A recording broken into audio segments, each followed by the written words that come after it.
I feel like growing up and talking to animators of different levels of experience, one of the correlations that surprised me at first was that even an animator's tastes in the kinds of animation they like change.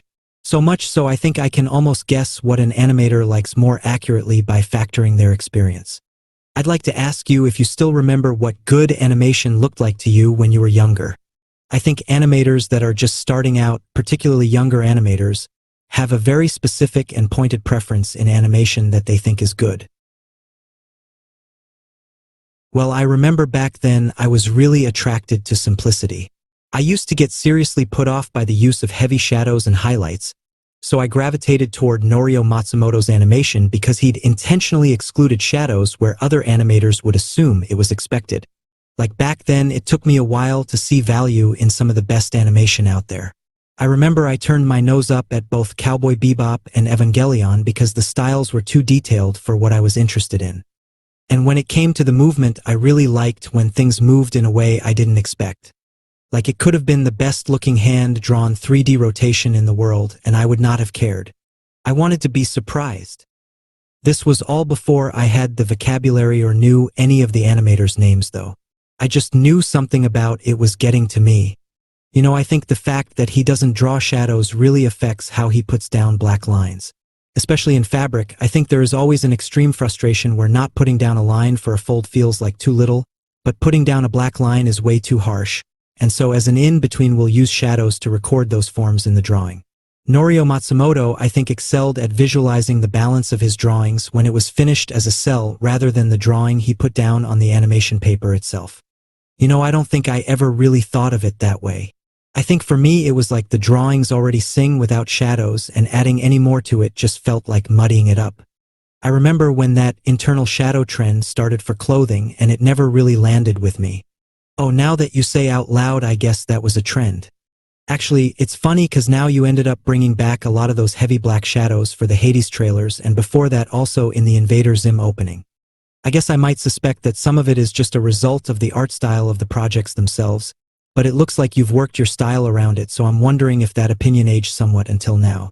Well, I more meant like specifically the use of only shadow for the interior of cloth. Like I remember thinking everyone was trying to copy that one Yutaka Nakamura scene from Space Dandy. The black shadows I used on those projects were mostly just because the Zim one was supposed to look edgy and Hades already had those shadows in the style. Although I think it is kind of what my hand naturally wants to do now. I'd rather do like black shadows than have actual shadows, haha. Like if you left it up to me, I'd only use shadow to show rim light or have one of those ones where it cuts diagonally across the character to make it moodier. I love that shit. I love that shit too. Honestly, a lot of the WebGen animators who joined around the 2010s feel similarly, haha. I think with the Nakamura trend, people had never seen someone animate high-fidelity fabric shading that emulated realism like that before. I reckon most people thought it was borderline impossible until he started to do it. I think there's something interesting about your threshold for what counts as muddy, the fact that shadows seem to so clearly step over that line. You would think that shadows might be a bare minimum requirement of detail considering how it's basically everywhere in real life. I guess so, but I'm really never aiming to make something look like real life in my work. I've only ever wanted to make it look like animation. I don't know, there's a balance in my head that just gets ruined when you start throwing shadow everywhere. And it's a lot faster to draw without it, so win-win. When you conceive of the thing you're going to draw, does it just start as a drawing rather than something like a real subject that you might have to perform the abstraction of in your head? Yeah, that's exactly it. I picture a drawing. I mean, if I'm drawing a real subject, then I'm going to picture reality. But if I'm drawing an animated character, then I picture an animated character. I just don't do much realism these days. It used to be I couldn't make the drawings in my head, so I just let my hand run wild. But eventually my skill caught up to what was in my mind. Well, Lord knows you'd shake the earth if someone did. I still think about that spider punk test. That one was so hard for me to conceive. We only had like a few early concepts for the character, and they gave me some punk rock poster reference and said make it as crazy as you possibly can. I couldn't come up with anything crazier than the style changing every single drawing. But it was like I had to conceive a new thing every time before moving on to the next drawing. I didn't want it to look like it was just changing color. It had to feel like it was changing styles even if you couldn't see every single one. And I wanted to mimic the haphazard collage nature of early punk rock posters, so I also had to collage everything together. My file crashed so many times. I feel like I saw 10 new illustration techniques that you've never done before in just that one animation. Yeah, I also was bad at them. I was like, goddamn, I'm not creative enough for this. I wanted structure back so badly. If that test had been any longer, I would have totally run out of ideas. So that was all stuff you figured out on the assignment. I legitimately thought you just have used techniques like that before on pieces I just haven't seen yet. Yeah, I just looked at the posters and tried to recreate the techniques for some of them. Crazy. Okay, I can tell this was printed with a printer that was straight up out of toner, but I have to do it on a computer so. And then I ran out of poster techniques, so I just grabbed anything that came to mind. Like a Spider-Man Halloween mask. Just slap that in there once. I think they actually also did that in the movie on their own, but on Miles. This is such a strange reoccurring thing where you frequently lament that you don't possess this creative energy. Is there someone/something that you might look to as a foil to you in this regard? I can personally attest that I've tried to do some of the rendering styles in even just one frame of that test and I couldn't figure it out. Even the fact that you could identify that this one effect was a printer with no toner, I feel requires a degree of experience with printing. Well, I used to play around with that stuff a lot more when I was younger.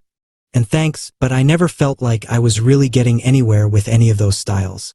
It was like that feeling of trying to recreate a style but never quite getting there, only it happened to me a few dozen times.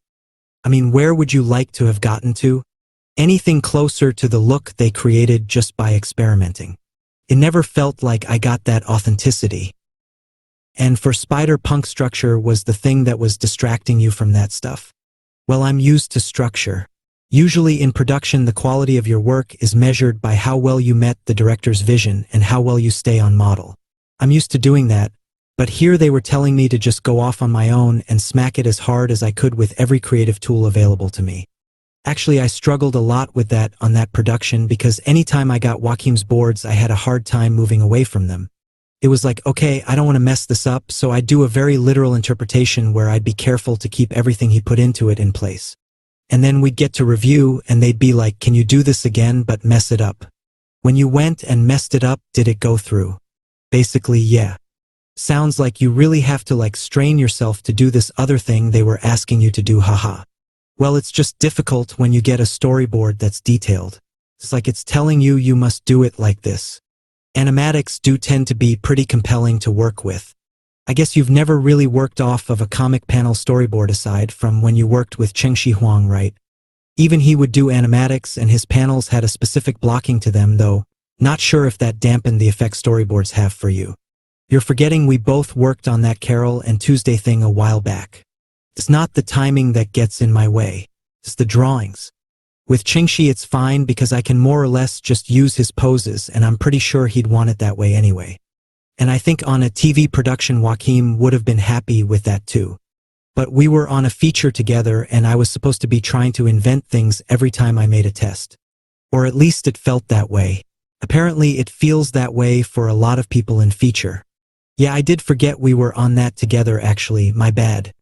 If it was the drawings that tied you down, then would crappier drawings have liberated you or just further confused you? You know how there are those panels of essentially stick figures sometimes in some storyboards. As long as I can tell what's going on, I usually prefer crappy drawings. Or at least that's what lets me exercise the most creativity. I think this is kind of a really funny topic that kind of worthwhile to get into, the idea that you, me, and probably a lot of animators might prefer shittier drawings in some scenarios. There's been a few other pieces of your answer that I think warrant revisiting.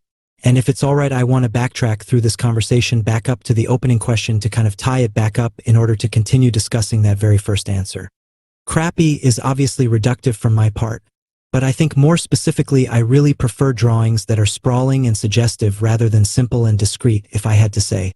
I'm not sure if this is how you would describe what you're imagining when I say crappy though. What would you say? I would just say anything that isn't trying to demand I draw the scene an exact way. Past that, it doesn't really matter much to me. It can be suggestive or gestural or just a quick scribble because someone ran out of time. As long as it's giving me permission to ignore how it's drawn, then that's enough. A storyboard is supposed to be an idea anyway, not a layout guide. I get it though, I mean in America that's what's expected now. It'll probably be gradual, but if American storyboard artists had better pipeline with the animators, which I think is where it's trending, we might see animatics gravitate in that direction. That would be great, except we're rapidly barreling in the other direction. Still, that's what I see anyway. How do you figure with Flying Bark? I mean, Flying Bark is a great studio and has a ton of talent. And it hasn't stopped American storyboard artists from jamming their boards full of unnecessary poses, even knowing that they'll be able to do a good job with it. Part of that is on the higher-ups for expecting that sort of thing, but part of it is on the artists for creating that expectation in the first place. And that's not going to make a lick of difference if you have the animators at Flying Bark working for you. They're going to do good work regardless. But I bet it's annoying for them to have to use every single pose in those storyboards. I'd bet on that too. I think they should just convert half of the American board team into just animators, haha. Feel like most of them wish they could animate. I always suspected that might have been why they feel the need to put out such over-realized animatics. At least part of why asterisk. I'm certain most of them could animate. I've tried to encourage that, but I almost never see people take the plunge. I think they want to animate. I think they're afraid of job security. You'd have to be pretty insane to pick animation over storyboarding in America if you were thinking about money. I mean, when I first started, there were hardly even any jobs for animators here. It's wild to see those start to creep back in. Feels pretty great. Personally speaking, every time I've had to work on an animatic like that, I have always thought, why don't you just get the board artist to just animate this?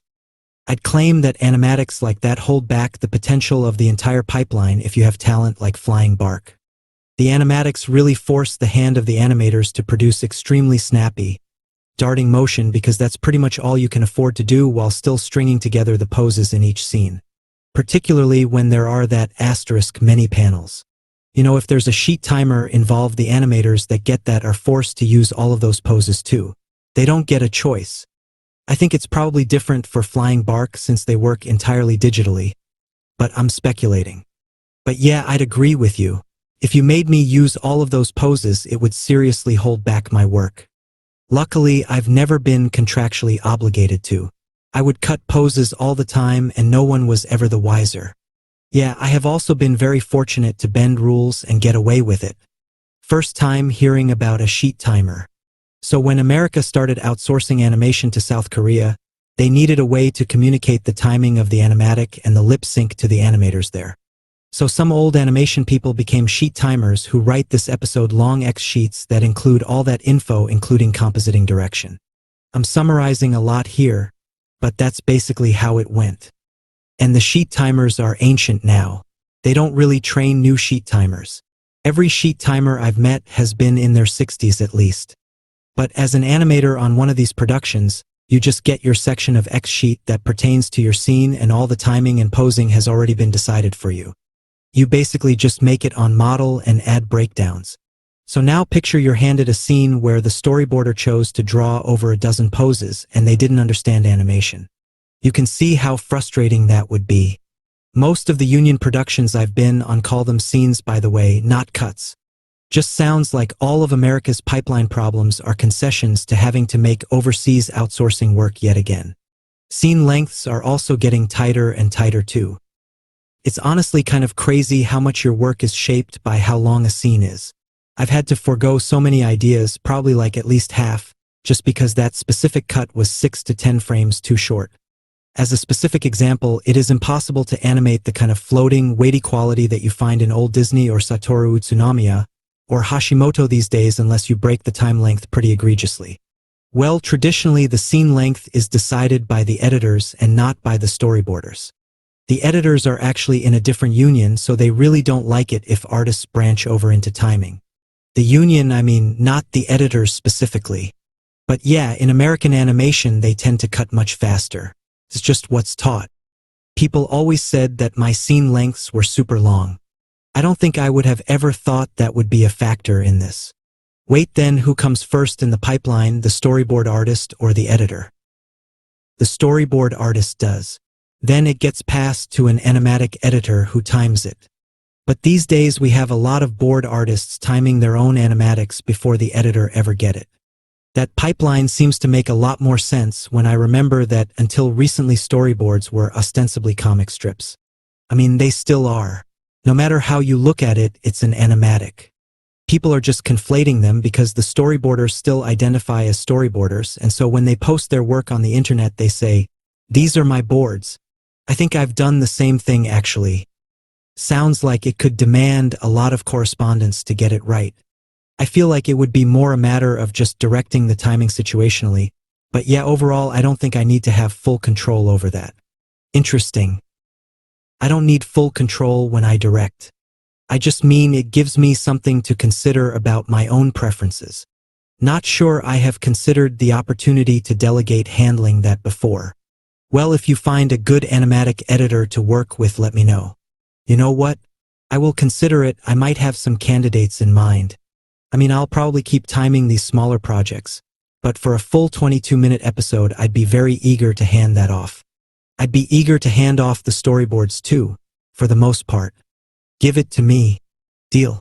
Alright, well, I think the other thing that I really wanted to talk about with you that you had mentioned earlier was about how you picture things in your head. I'm going to be honest, this might straight up torpedo this interview because this is probably way too subjective to really reliably converge on the same definitions, but let's fuck around and find out. Particularly, I think it's interesting that you sometimes just start from a drawing if it's what your work asks of you.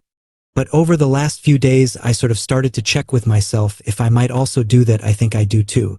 And if I had to guess, the reason I can do that probably more than anything has to do with sheer amount of drawings I've looked at in my life.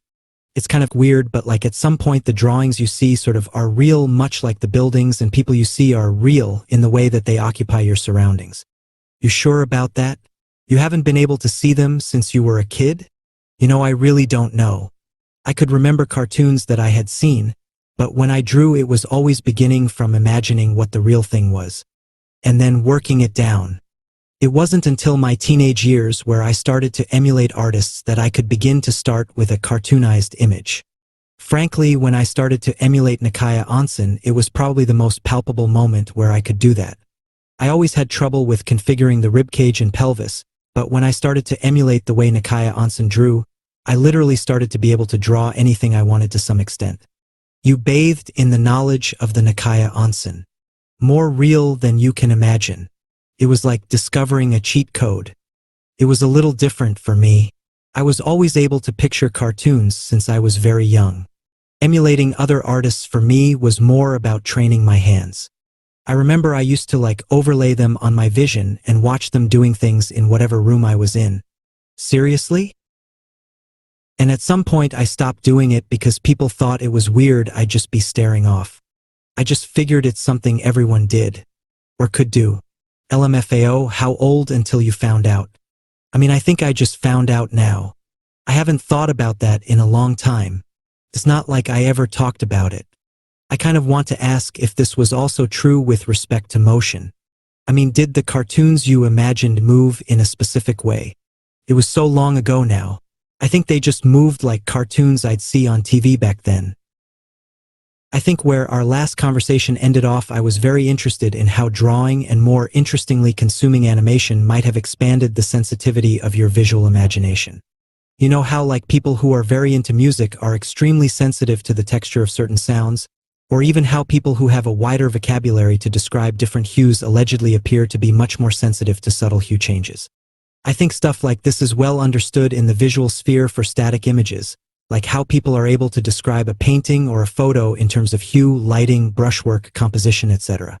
But I don't think in terms of animation I've ever really come across the same level of vividness.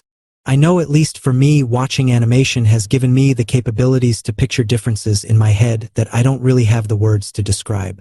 I think Norio Matsumoto is a landmark example for me personally, specifically the way he animates acrobatic mid-length scenes. And I think it has a little bit to do with the way he modulates his frame rates. So I just first wanted to confirm with you if you've also experienced this thing where looking at so much animation has expanded your sensitivity with regards to movement. I know I've asked you before and heard you lament about the fact that at your current stage you're much more affected by lower frame rate animation to the point where it'd steer you into wanting to make your animation smoother than you otherwise would have because the choppiness in your own work would bother you otherwise. Norio Matsumoto totally still does it for me though. I'm much more sensitive to it in my own work. Or in the work of animators I'm directing.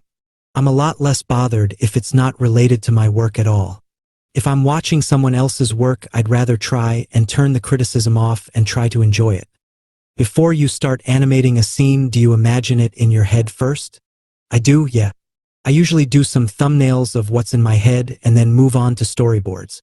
Does it work kind of like what we talked about earlier, where you kind of imagine directly the kind of movement you need rather than starting from a realistic version and then caricaturizing it? There's really no realism involved in the way I work. Were you able to imagine the individual frames, or did you imagine like a video playing? I mean, we're getting back to the thing where I could just see characters whenever I wanted. Just these days I do it all in my head. Yeah, I guess I'm just trying to figure out what the boundaries of it are, if there are any. For me, I picture the entire space. I guess it'd be less like a film and more like a 3D software. I'm sure it's not super uncommon to be able to just live in the space in your head. Yeah, probably not. When I do my thumbnails, you'll usually see me redraw the same idea from a few different angles, and then I just cut the things that don't work for me. Those basically become my beats, and then I use film rules to figure out how to connect them. So you have like a 3D sim of the whole scene in your head as you thumbnail. For lack of a better analogy, yeah. I can look at it top down or from below, or I guess from any angle I want to. The one thing I can't do is change the camera lens. I have to figure out focal length through experimenting. And my pose to pose in animation also comes from experience. I used to only use straight ahead. I guess then if your imagination works like that, one of the things I can imagine you having to adjust to is getting a sense for how long 1/12th or 1/24th or 1/8th of a second feels like in your imagination. Well, actually I figure all that out later. I draw all my animation before timing it out. I draw the entire thing on ones. And then I pick my timing later. My brain naturally times things on 3s for 24 frames per second, so I usually start by making the whole thing 6s. And then I make it 8s for slower, 4s for faster. And if it felt right at 3s, it just stays a 6. The 3s thing is just because of how I developed. I used to animate almost exclusively on 3s. Fascinating. 'Cause if the poses look right, it doesn't really matter how the timings differ, it'll only change the pace at which the movements occur, huh? Exactly. If you play a video at 0.5 speed, it still looks realistic. One day I was just like, why am I starting and stopping drawing when it's just gonna end up on 3s anyway? I could just continue drawing without breaking my flow and worry about the rest later. If your spacing is good, your timing really becomes secondary. The other thing I was curious about is when you go to animate a scene, how do you figure out whether to use animation camera illusions like background slide versus an actual camera over the canvas? Oh, that? It's usually just whether the character's feet are on screen. With some exception, but it ends up that way 90% of the time. A background slide is always a better option for production, so I favor that whenever I can. So that doesn't occur to you in imagination, it's just something you work out after you're done with that part. Well, it's something I work out while I'm looking at the storyboard trying to figure out my layout. I'd rather not worry about really precise camera movements that someone else has to replicate later in AE, not to mention strobing. Although I have plenty of tricks for getting around that. You do?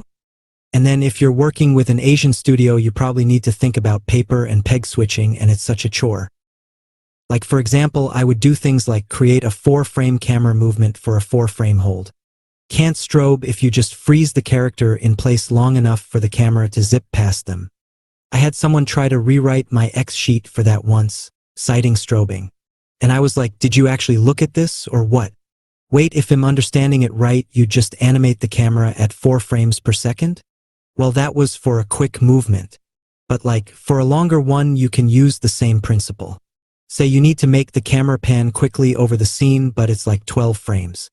You can plan your motion around that so it either holds longer in the middle or is on ones just in the middle. The strobing only happens with the spacing is far enough for the eye to pick it up, right? So if the thing is barely moving when the camera is moving fast, no strobing. And then when the camera slows down it can move again. That's smart as fuck. Yeah, that makes a lot of sense. It's just something I picked up on while I was fucking up, haha. Most of what I do is because of some frustration, and trying to get around it without making more drawings. Truly, I am the laziest animator.